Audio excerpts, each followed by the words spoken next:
மணிப்பூர்ல வந்து ஏற்கனவே கலவரம் பண்ணி அங்க நாசப்படுத்திட்டாங்க.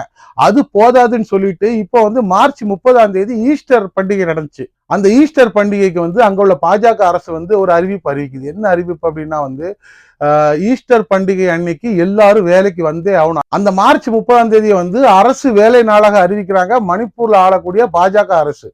இதுல ஒரு பெரிய கொடுமை என்னன்னா மார்ச் 30ஆம் தேதி ஞாயிற்றுக்கிழமை. ஞாயிற்றுக்கிழமையில தான் அவங்களுக்கு வந்து ஈஸ்டர் பண்டிகை வருது.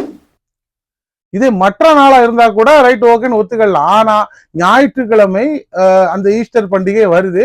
பர்டிகுலரா அன்னைக்கு அறிவிக்கிறாங்க. ஈஸ்டர் அன்னைக்கு ஞாயிற்றுக்கிழமை அன்னைக்கு நாங்க அரசு வேலை நாளாக அதை அறிவிக்கிறோம். சனி ஞாயிறு எல்லாரும் வேலைக்கு வந்துருங்க அப்படின்னு. இது வந்து அடுத்த மதத்தின் மேல் உள்ள வெறுப்பை அப்பட்டமா காட்டுது. இந்த பாஜக அரசு வந்து அடுத்த மதத்தின் மேல வந்து எந்த அளவுக்கு வெறுப்பு வச்சிருக்காங்க அப்படிங்கறத வந்து அப்பட்டமா காட்டுது. ஏன் அந்த மாதிரி பண்றாங்க அப்படின்னா வந்து மணிப்பூர்ல வந்து குக்கி கிறிஸ்தவர்கள் வந்து 41% இருக்காங்க. மேய்த்தி இந்துக்கள் வந்து